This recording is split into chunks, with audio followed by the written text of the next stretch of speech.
প্রিয় শিক্ষার্থী, আরও একবার স্বাগতম অর্পিতাস ল সলিউশনে। আমরা আজকে শিখব বঙ্গীয় প্রজাস্বত্ব আইন 1885 সম্পর্কে একটি ছোট্ট ধারণা। আমরা যারা পাঠ্য হিসাবে ভূমি আইন পড়ি, এই ভূমি আইনের প্রথম দিকেই আমরা বঙ্গীয় প্রজাস্বত্ব আইন সম্পর্কে লেখাপড়া করি, অর্থাৎ আমাদেরকে জানতে হয় এই আইনটি সম্পর্কে। এই যে বঙ্গীয় প্রজাস্বত্ব আইন আমরা মুখস্থ করি, পরীক্ষার খাতায় প্রশ্ন লিখি এবং তারপরে একটি সময় এটাকে আমরা একেবারেই ভুলে যাই। কিন্তু আমরা যারা ভূমি আইন নিয়ে অর্থাৎ বাংলাদেশের ল্যান্ড নিয়ে প্র্যাকটিস করব আইনজীবী হিসেবে, সেখানেও আমাদের এই 1885 সালের বঙ্গীয় প্রজাস্বত্ব আইন সম্পর্কে একটি ধারণা রাখতে হবে। প্রথমে আসি, এই আইনটি কেন প্রণয়ন করা হয়েছিল।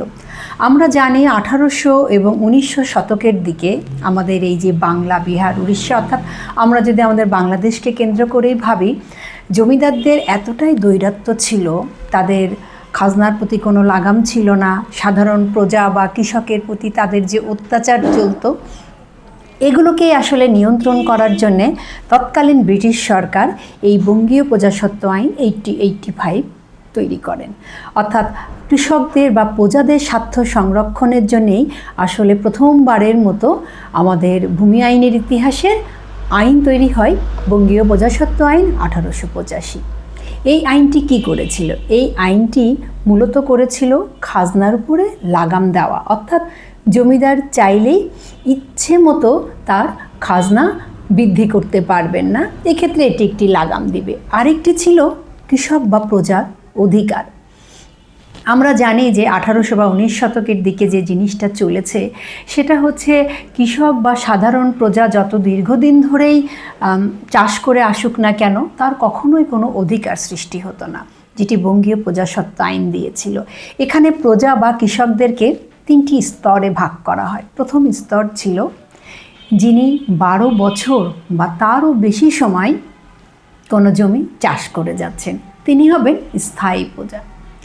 এরপরে হবে যিনি 12 বছরের কম সময় ধরে কোনো জমি চাষ করে যাচ্ছেন, ইনি মধ্য স্তরের প্রজা। আরেকটি ছিল দর প্রজা। দর প্রজা বলতে আমরা সেই প্রজাকে বুঝি যিনি এই যে আমাদের দীর্ঘস্থায়ী প্রজা বা মধ্যস্থ যে প্রজা, তাদের অধীনে কাজ করত এই দর প্রজা।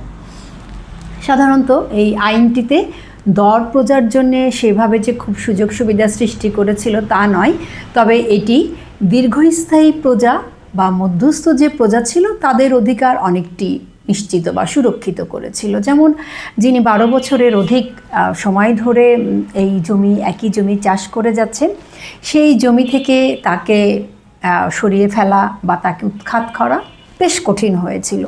কয়েকটি কারণ ছিল, সেই কারণের বাইরে চাইলেই জমিদার ইচ্ছে মতো স্থায়ী প্রজাকে আসলে উচ্ছেদ করতে পারতেন না। সেই স্থায়ী কারণগুলোর একটি ছিল তিনি যদি দীর্ঘদিন ধরে খাজনা পরিশোধ না করতেন। আরেকটি ছিল আদালত থেকে যদি কোনো হুকুমনামা বা আদেশনামা প্রদান করা হতো, তাহলে এই দীর্ঘস্থায়ী প্রজাকে উচ্ছেদ করা যেত। মধ্যস্থ যে প্রজা, অর্থাৎ যিনি 12 বছরেরও কম সময় কোনো জমিতে চাষ করছেন, তার ক্ষেত্রে ঠিক এতটা কঠিন নিয়ম ছিল না, তাকে জমিদার আরও নানাবিধ কারণ দেখিয়ে উচ্ছেদ করতে পারতেন। আর দর প্রজার তো আসলে সেভাবে কোনো অধিকারই সৃষ্টি হতো না।